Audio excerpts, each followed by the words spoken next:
Sa aming baryo, may iilan lang ang bahay. Karamihan pawid ang bubong at kawayan ang dingding.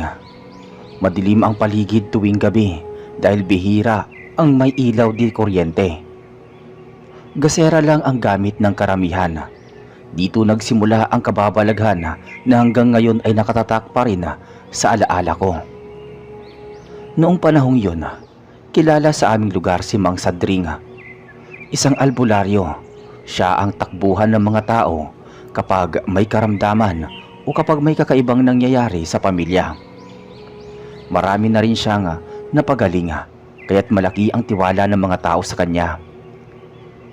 Kasama ko noon ang mga kababata ko na sina Atoy, Elmer at pinsan kong si Carla. Madalas kaming magkakasama sa paglalaro at paggala sa paligid.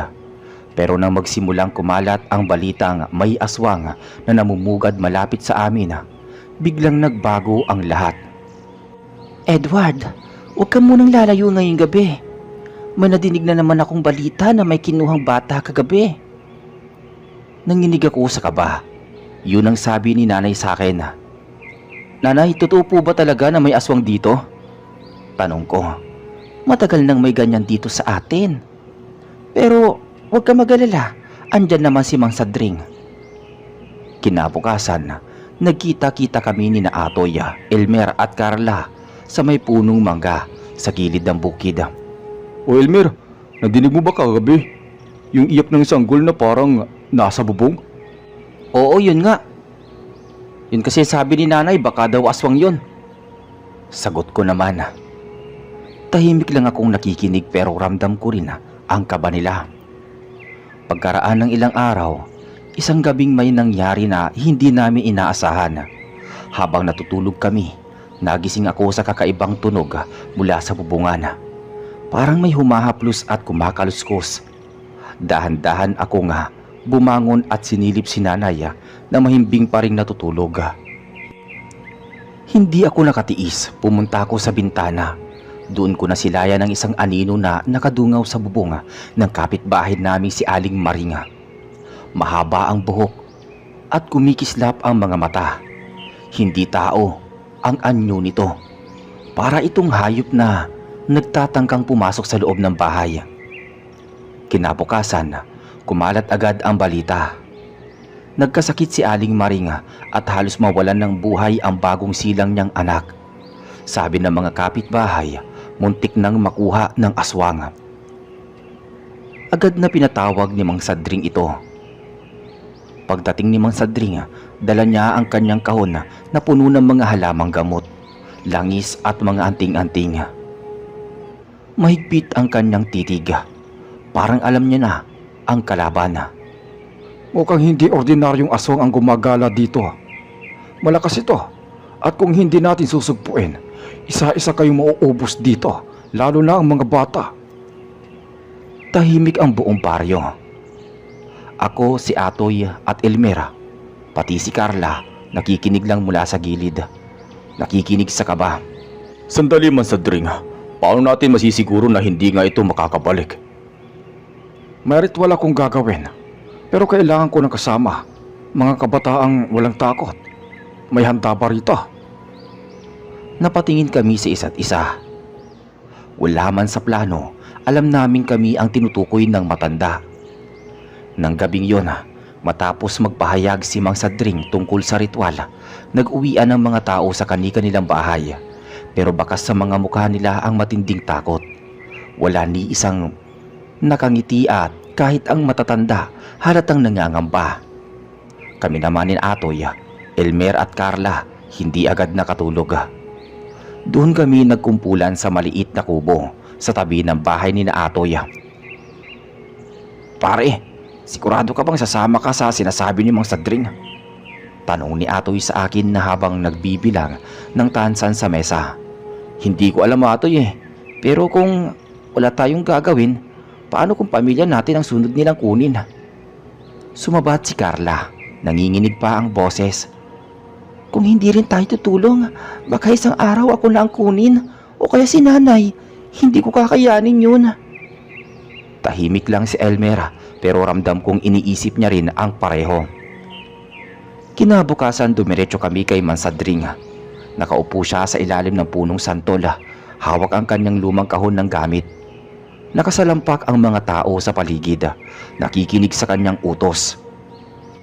Mga apo, kung kayo'y may tapang, kayo ang kasama ko mamayang gabi.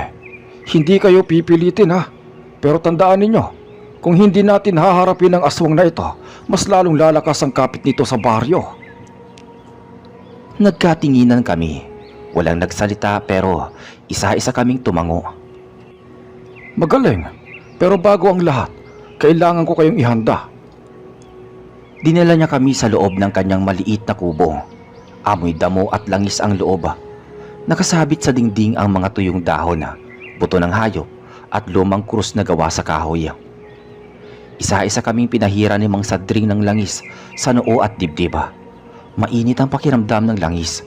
Parang may dumadaloy na kuryente sa balat ko. Edward, ang tapang ay hindi nasusukat sa sigaw, kundi sa tibay ng dibdib. Tandaan mo yan. Sabi ni Mang Sadring sa akin. Tumango lang ako. Pagkatapos naming lahat mapahiran, binigyan niya kami ng tigi-isang maliliit na anting-anting na yari sa bato at buto. Isabit nyo to sa leeg. Proteksyon nyo laban sa mga nilalang ng kadiliman. Pero tandaan ninyo, hindi lang ito sapat. Ang pananalig at paninindigan nyo ang tunay na panlaban. Pagsapit ng gabi, nagsimula na ang ritual. Sa gitna ng baryo, naglatag si Mang Sadring ng bilog na gawa sa asin at langis. Sa loob ng bilog, may mga kandila at isang mangkok na may tubig at dahon ng gabi. Kami nila Atoy, Elmer at Carla nakaupo sa paligid habang pinagmamasdan ang ginagawa ni Mang Sadring. Tahimik ang lahat, tanging huni ng kuliglig at alulong ng aso ang maririnig. Maya-maya, nagsimula siyang magdasal sa wikang hindi namin maintindihan. Habang bumibigkas siya, biglang lumakas ang ihip ng hangin kahit walang bagyo. Diyos ko! Bulong ni Carla habang kumakapit sa braso ko. Lumingon si Mang Sadring sa amin. Huwag kayong bibitaw. Kahit anong makita ninyo, manatili kayo sa loob ng bilog. At doon nagsimula ang hindi ko malilimutan. Sa dilim ng gabi may narinig kami kakaibang iyak ng sanggola, pero malinaw na wala namang bata sa paligid. Lumalakas ang iyak, palapit ng palapit. Pare, galing sa may punong paliti yun Sigaw ni Elmer, itinuro ang madilim na bahagi ng baryo. Nilingon naming lahat yun. Doon namin nasilayan ang isang nilalang na dahan-dahang lumilitaw. Mahaba ang buhok, maputla ang balat at kumikislap ang mata sa dilima. Nakalutang siya sa hangin at ang bibig ay puno ng dugo. Ay, aswang! Sigaw ni Atoy halos tumayo sa takot. Pero tinuro siya ni Mang Sadring. Umupo ka, Atoy. Huwag kang lalabas sa bilog. Patuloy na paglalakad ang nilalang. Nakangisi habang papalapit sa amin. Para bang tinitimbang kung kaya kaming pasukin ng kanyang kapangyarihan. Ngayon si Reggie, dito na nagsimula ang tunay na labanan sa pagitan ng albularyo at ng aswang. Nang mga sandaling yon, halos mabingi kami sa malakas na tibok ng aming mga dibdiba. Ang nilalang nakaharap namin ay unti-unting lumalapit. Animoy hayop na gutom at naghahanap ng bibiktimahin. Nanginginig si Carla habang nakadikit sa braso ko. Edward, anong gagawin natin? Pero bago pa ako makasagot, sumigaw si Mang Sadring. Sa ngalan ng Diyos na makapangyarihan, wala kang kapangyarihan sa baryong ito. Demonyo ka! Itinaas niya ang isang pote ng langis, saka isinaboy ang laman sa hangin. Pagdampi ng langis sa paligid, biglang sumigaw ang nilalang. Ang boses niya ay hindi boses ng tao. Matinis, parang pinipiga na hayop. Nag-umpisa itong gumapang sa lupa. Pilit na lumalapit sa bilog na asina. Pero sa tuwing lalapit siya, nagngingit-ngit at parang nasusunog ang balat niya. Elmer, huwag kang titingin sa mata. Napalingon ako kay Elmer. Nanlaki ang mata niya na parang na hipnotismo. Pare, ang ganda niya. Mahinang bulong ni Elmer, nakatingin sa nilalang. Hindi siya maganda. Aswang yan, Elmer. Gumising ka. Mabuti na lang at hinampas ni Mang Sadring ang sahig gamit ang pamalo na may ukit ng krus. Umalingaw-ngaw ang tunog at natigilan si Elmer para bang naputol ang mahika. Mga apo, tandaan ninyo, hindi sila basta-basta hayop o demonyo lang. Marunong silang mag-anyong tao at magpakitang maganda, pero likas silang mandaragit. Lalo kaming napayakap sa isa't isa. Ang nilalang na nagbago ng anyo sa harapan namin, ang dating maputlang babae, ay biglang nagkaroon ng mahahabang kuko. Matutulis na ngipin at kumikislot-kislot na dila. Parang ahas na handang sumakmala. Sadring, hindi ka magtatagumpay. Hindi mo mabubuwag ang pananalig ng baryong ito. Sa kanya kinuha mula sa kanyang bayong ang isang maliit na palayok. Binuksan niya ito at inilabas ang puting pulbos. Agad niyang isinaboy sa nilalang. Pagdikit ng abo, nagliyab ang balat ng aswang na tila nasusunog sa apoy. Umalingaw-ngaw ang malakas na sigaw nito. Nakapagpatayo ng balahibo naming lahat yun. Carla, Edward, Atoy, hawakan niyo ang kamay niyo. Buuin ninyo ang bilog.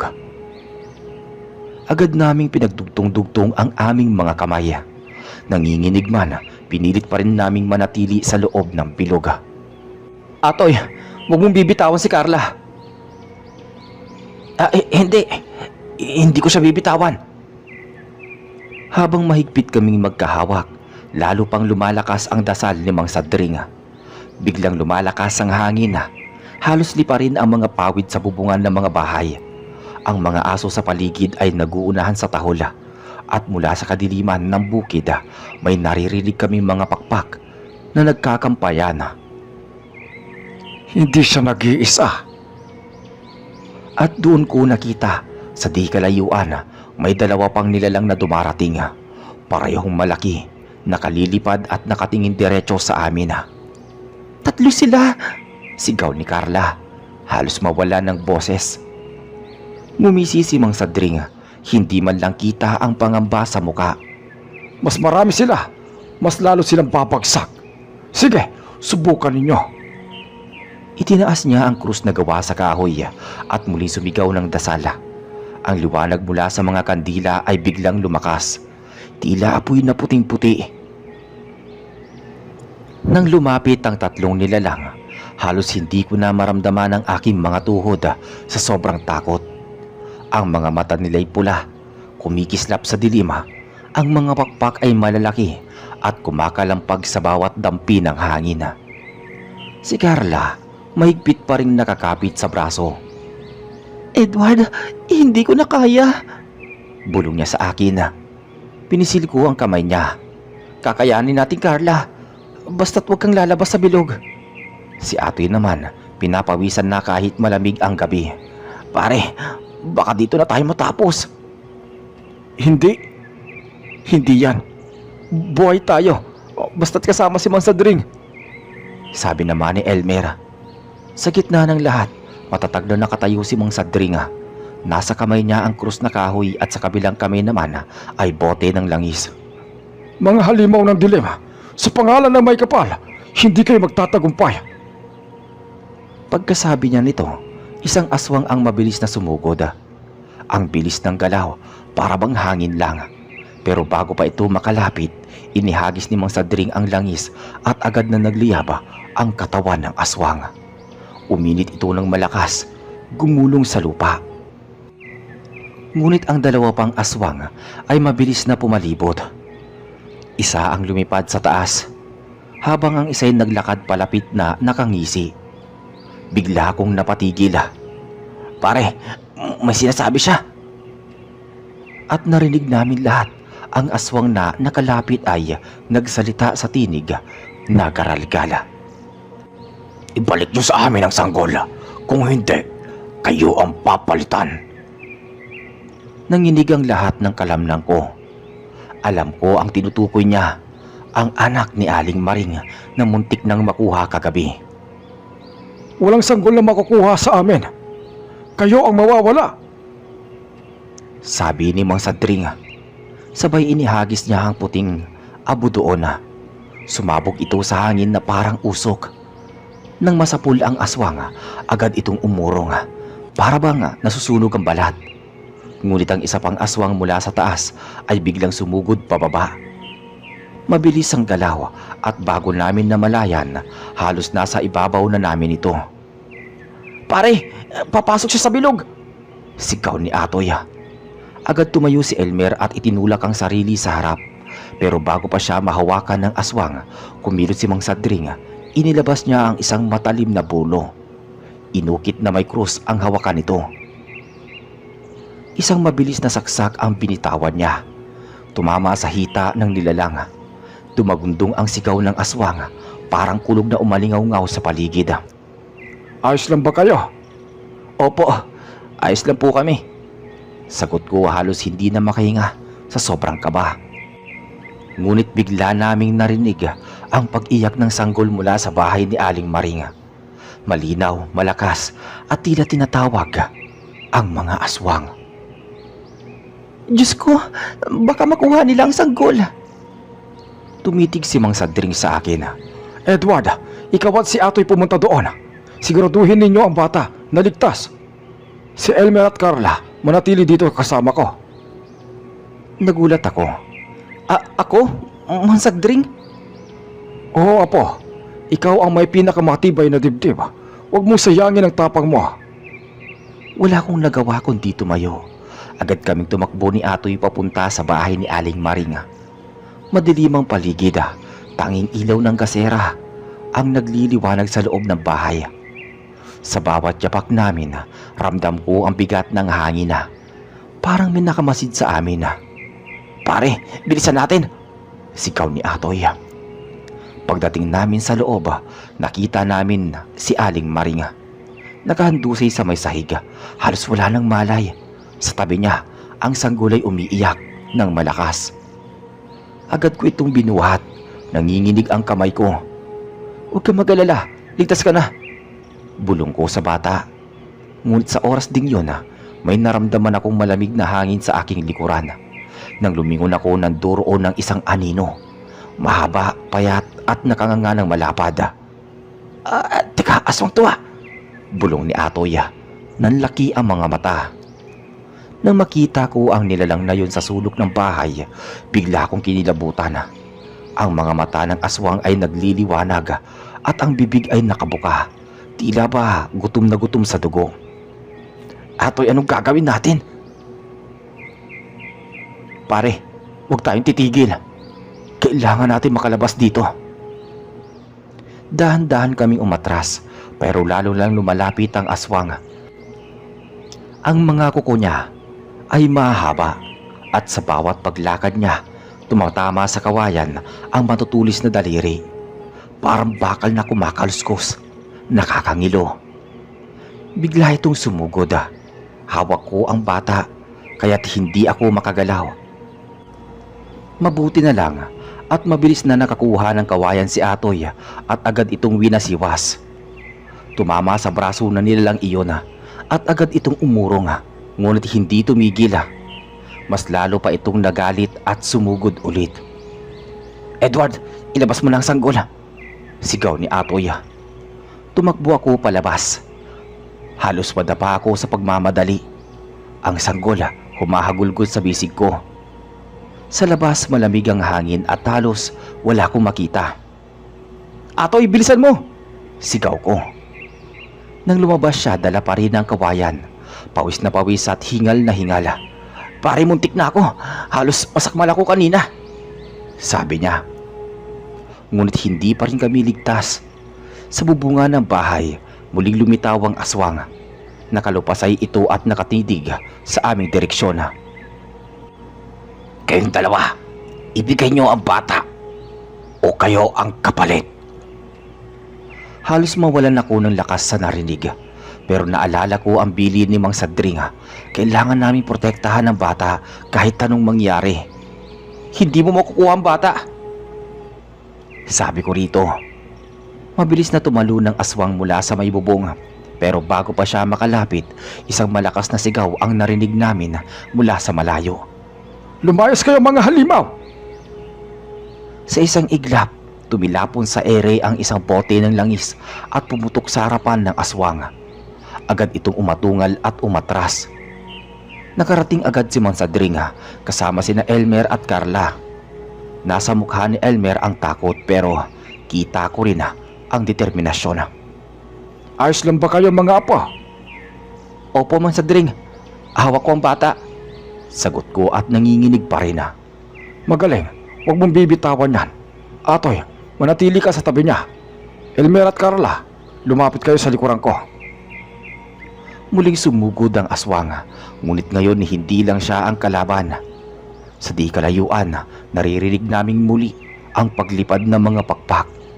Dalawa pang nilalang ang paparating. Mansadring, 3 na naman sila. Ba't parang ang dami-dami nila? Mas marami pa sila kung papatulan natin ang takot. Kaya tigilan ninyo ang pagangatog at hawakan nyo ang pananalig. Sagot ng albularyo. Kinuha niya ang kanyang bolo at itinaas ang krus na hawakan. Sa gabi nito, hindi sila ang magtatagumpay. Lumapit si Carla sa akin at mahigpit na hinawakan ang aking braso. Edward, huwag kang bibitay sa sanggol ha. Ligtas dapat siya. Tumangulang ako kahit nanginginig.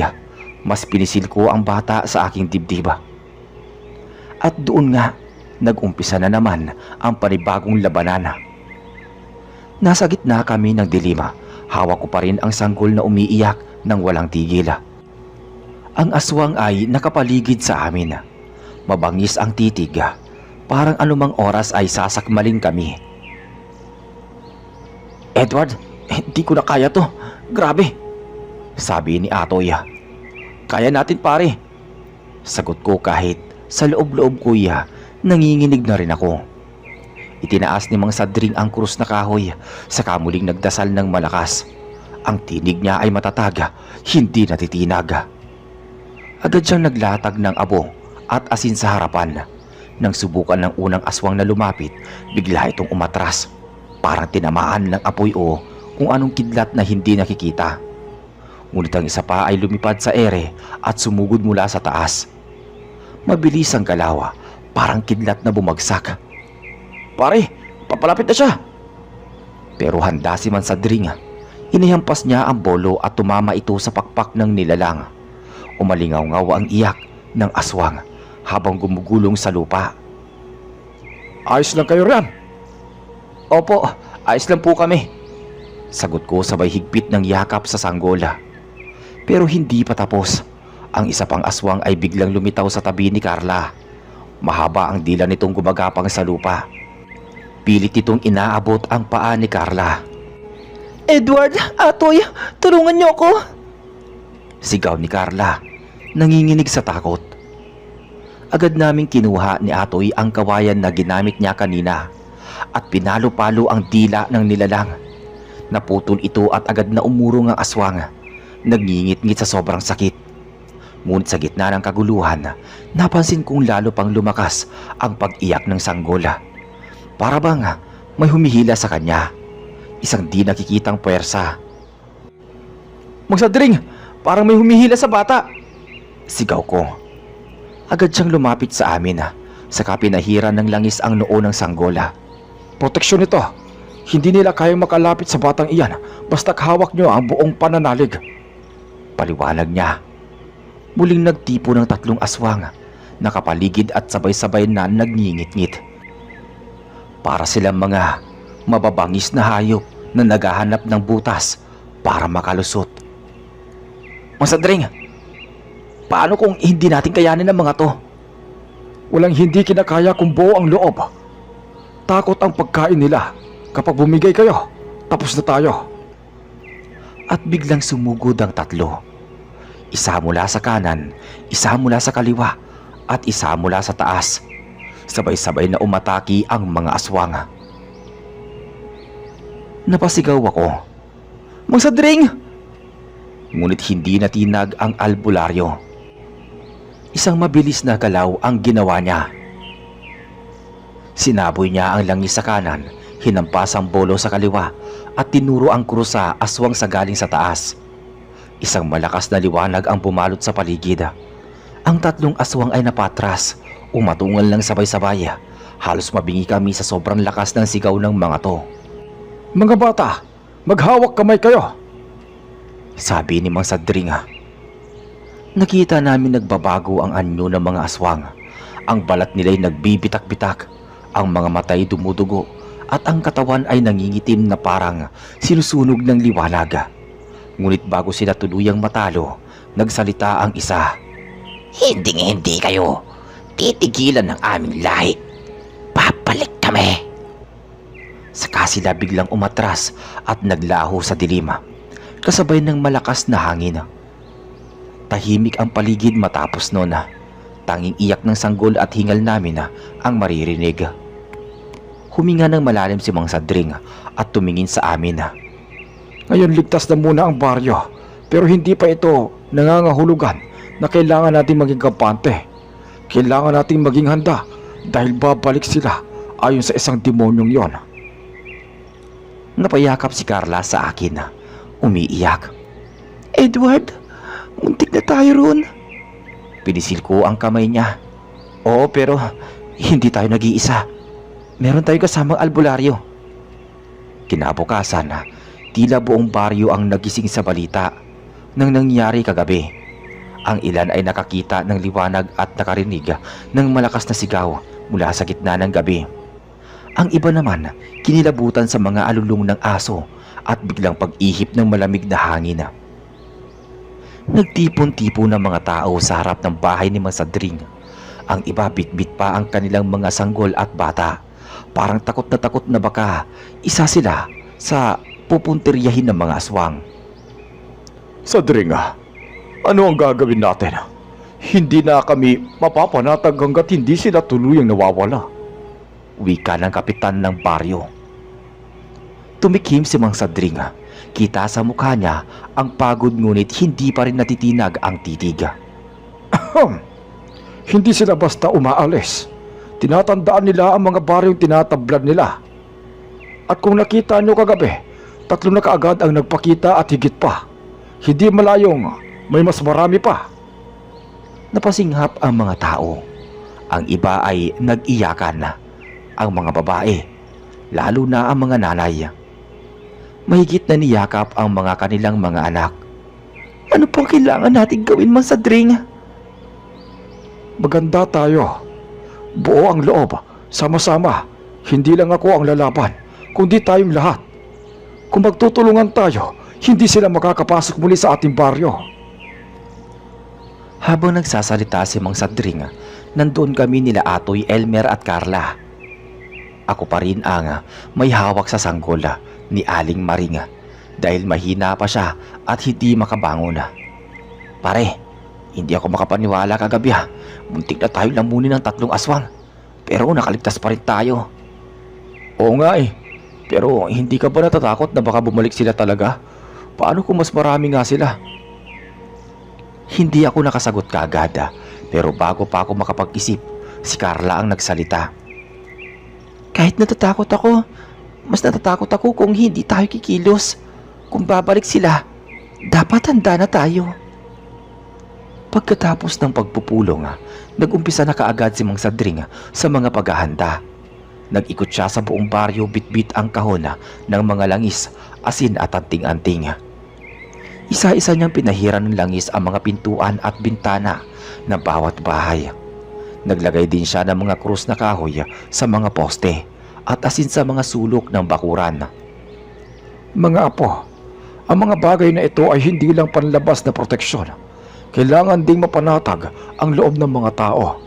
Kung may matitira pang takot at mga pangamba sa kanila, doon sila sisiksik.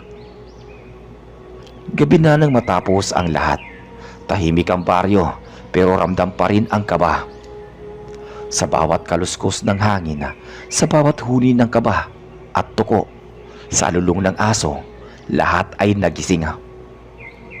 Nasa kubo kami nila Atoy, Elmer at Carla. Nakapalibot kami sa isang maliit na apoy na sinindihan ni Atoy.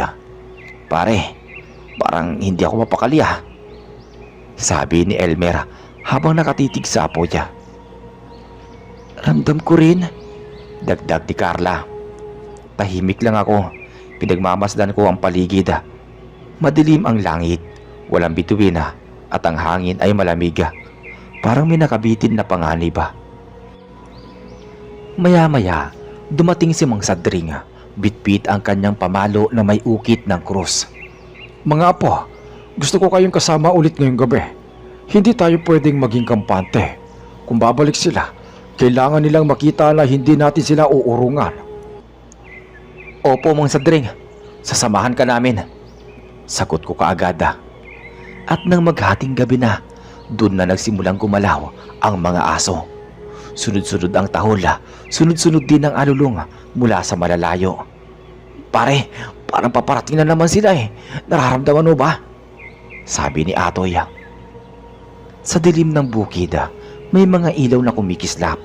Hindi apoy, mga matang nagliliwanag. Dumadami sila. 1, 2, 3, hanggang sa hindi na namin mabilang. Mga apo, ito na ang sinasabi ko. Hindi na sila iilan lang. Bumalik sila ng mas marami. Nang makita namin ang napakaraming matang nagliliwanag doon sa may dilim, halos malamig ang aking buong katawan. Ang mga aso naman hindi na tumigil sa pagtahol. Ang hangin parang mas mabigat kaysa sa kanina. "Pare, hindi na to basta 3 lang. Ang dami nila." Mahinang bulong ni Atoy. Edward, Carla, Elmer, manatili kayo sa tabi ko, sabi ni Mang Sadring. Nagkatinginan kami. Halata ang takot pero wala na ring oras para umatras. Mula sa madilim na bahagi ng palayan, nagsilabasan ang mga anino. Ang iba ay gumagapang, ang iba'y lumilipad. Kita ang mahahaba nilang kuko at mga ngipin na kumikislap sa ilalim ng buwan. "Mga halimaw!" Sigaw ng taga-baryo na malapit sa amin. "Nasa paligid na sila!" Dagdag ng isa pa. Nagkagulo ang ilan sa mga tao pero agad silang ipinakalma ni Mang Sadring. "Mga apo, huwag kayong maghiwa-hiwalay. Dikit-dikit lang kayo." Unang umataki ang isa sa mga aswang. Tumalon ito mula sa may bubungan ng isang bahay at sumugod diretso kay Elmer. "Elmer, ingat ka!" Sigaw ko. Agad na nasangga ni Mang Sadring gamit ang kanyang pamalo at pagdampi ng kahoy sa balat ng halimaw, bigla itong umatungal at umurong. Parang nasunog ang balat. "Ito ang hindi nila matitiis. May dasal at langis to. Kaya't masusunog ang laman nila." Ngunit hindi pa tapos. Isa pang aswang ang mabilis na gumapang sa may sahiga. Halos parang hayop na tumatakbo sa 4 na paa. Pinuntirya naman ito si Carla. Napasigaw ako. Agad kong hinila si Carla palapit sa akin at sa isang iglap, nahampas ni Atoy ng kawayan ang nilalang. Tumama ito sa panga ng aswang at bigla itong napatras. Ngunit ang mukha niya nangangalit at nagsimulang mag-iba ng anyo. Lalo pang nakakatakot. "Hindi titigil ang mga to hanggat hindi sila nakakahuli," bulong ni Atoy. Habang nagpapatuloy ang laban, nagsimulang maglabasan ang mga taga-baryo mula sa kanilang mga bahay. May mga nagdala ng kawayan, ang iba na may dalang itak at ang ilan asin at bawang. "Sadring, kasama ka namin. Hindi ka namin iiwan. Hindi na kami matatakot pa," sigaw ng kapitan. Ngumisi si Mang Sadring kahit pawisan at hingal na. "Yan ang gusto kong marinig. Sama-sama. Kaya natin to." Nag-umpisa ang buong baryo na lumaban. Ang mga lalaki sabay-sabay na itinaas ang kanilang itak at kawayan na matulis. Ang mga babae naghawak ng asin at ibinato sa mga nilalang. Sa bawat tama ng asin umuusok ang balat ng mga ito at napapaatras sila. Ang iba'y sumisigaw ng malalakas. Ang tunog ay parang halinghing ng hayop na sugatan at garalgala. Ngunit mas nakakatakot ang nakita namin sa dulo ng kalsada. Isang mas malaking nilalang. Gahigante ang laki. Payat na parang butot balat, ngunit mahahaba ang mga kuko at tila mas matindi kaysa sa mga nauna. Ang buong katawan niya'y kulay abo at ang matay pula na parang naglalagablaba. Mang Sadring, ibang-iba yung nasa dulo. Parang siya yung pinuno nila. Nanginginig kong wika. Mga apo, ito ang araw na dapat nating ipaglaban ang baryo. Kahit anong mangyari, hindi sila makakalamang. Nang humakbang papalapit ang higanting aswang, halos mabingi kami sa bigat ng yabag niya. Niyayanig ang lupa at sa bawat hakbang, umuuga talaga. At ang mga bata sa baryo, nagsisigawan na. Mang Sadring, paano natin lalabanan yan? Tanong ng kapitan. Hindi siya karaniwan. Pinuno siya ng mga aswang. Kailangan kong harapin siya. Biglang nagsigawan ang mga tao nang makita ang dalawang aswang pa na sumugod sa gilid. Tumalon sila papunta sa isang grupo ng mga bata. Mga anak ko! Sigaw ng isang babae. Agad akong kumilos, hinatak si Carla para tulungan silang maialayo ang mga bata. Si Atoy naman sumugod gamit ang kawayan at inundayan ang isa sa mga aswang. Tumama sa leeg nito at nang dumikit ang asin na nakapahid sa dulo, nagliyab ang balat ng halimaw. Umatungal ito at umurong. Elmer, dalhin mo sila sa ligtas na lugar. Sige, Edward. Sagot niya, sabay hatak sa dalawang bata palayo. Sa gitna ng kaguluhan, nagharap na si Mang Sadring at ang higanting aswang. Sadring, matagal na kitang pinapanood. Ngayon, katapusan mo na. Masyado mong minamaliit ang matandang kaharap mo. Hindi mo masasakop ang baryong ito habang ako'y nabubuhay. Nagsalpukan sila. Malalakas ang unang hampas ng halimaw. Tumatama sa lupa at halos mabiyak ang mga to.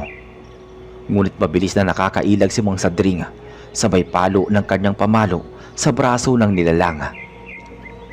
Agad itong umusok at napatras ang halimaw.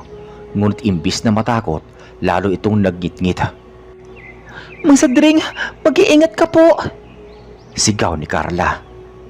Sa tabi kami ni na Atoy at Elmer ay hindi makalapit. Sobrang lakas ng enerhiya na parang may dumadagundong na hangin sa paligid ng dalawa. Pare, parang hindi natin kayang tumulong pero hindi rin tama na nakatayo lang tayo rito. Kailangan natin gawin ang parte natin. Kung hindi, masusupil tayong lahat. Tumango ako at nagsalita. Kinuha namin ang asin at mga kawayan na hinanda kanina. Sabay sumugod para salubungin ang iba pang aswang na nagsisilapit. Habang nakikipagbakbakan kami, nakita kong papaano bumilis ang galaw ni Mang Sadring. Kahit matanda na siya, ang bawat galaw niya'y may lakas at tapang. Ang bawat palo ng mga pamalo'y tumatama sa katawan ng higanting aswang at lumilikha ng tunog na parang bakal na binibiyak.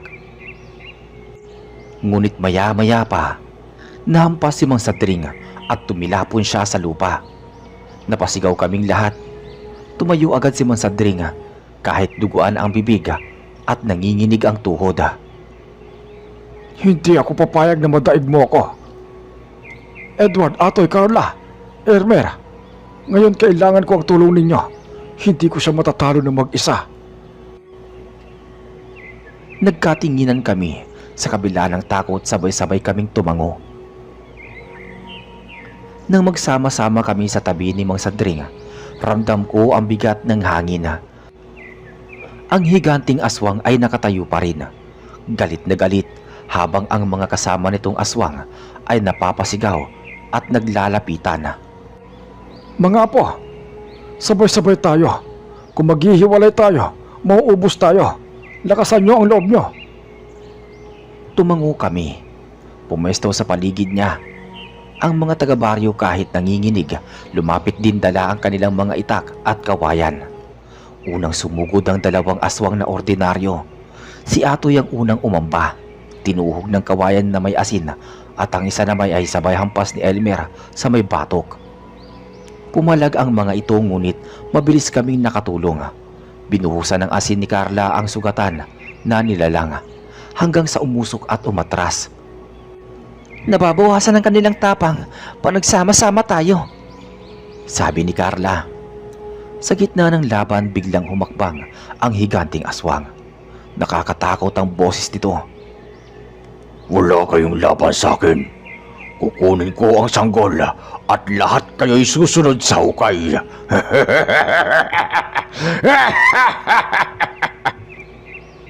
Ngunit mabilis na sumagot si Mansadring.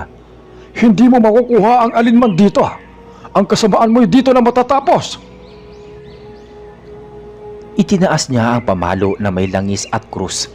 Sa isang iglap, tumakbo siya at hinampas ng buong lakas ang dibdib ng higanting aswang. Sigaw ng nilalang habang umuusok at natusta ang balat nito. Nagpupumiglas ang halimaw pero sa bawat galaw niya lalo lang siyang nasusunog. Ang mga taga-baryo ay sumabay na rin. Sabay-sabay silang sumugod, sumigaw at nagbababato ng bawang at asina. Muling bumagsak si Mansadring sa harapan ng halimaw. Itinaas niya ang pamalo sabay sigaw. Sa ngalan ng Panginoon, tapusin na ang kasamaan mo. Sabay hampas, tumama ang pamalo sa ulo ng higanting aswang. Sa lakas ng tama, nabiyak ang bungo nito. At mula sa sugat ay lumabas ang makapal na usok na amoy bulok na karne.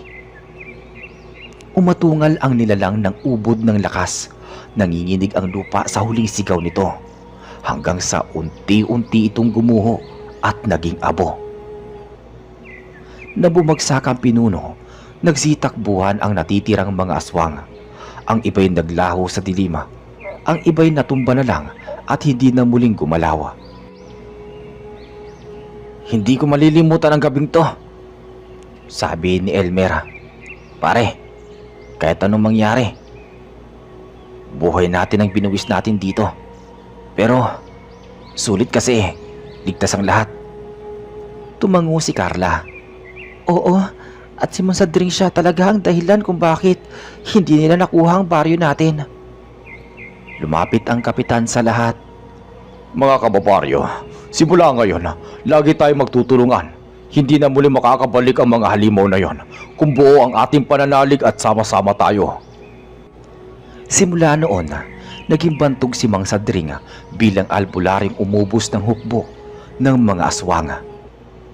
Sa bawat sulok ng baryo, binabanggit ang kanyang pangalan na may paggalang. Hanggang ngayon dala ko pa rin ang mga alaala ng gabing yon. Hindi ko na malilimutan yon. Ang sigaw ng mga aswang, ang amoy ng usok mula sa nasusunog nilang balat at ang tapang na ipinakita ng buong baryo laban sa mga to. At sa tuwing naaalala ko, bumabalik lang sa isip ko ang isang katotohanan. Kung sama-sama at matatag ang loob, walang halimaw na kayang sumira sa atin. At doon po natatapos ang ating kwento. Muli, ako po si Reggie, ang narrator nyo sa channel na Manong Albularyo. Hanggang sa muli.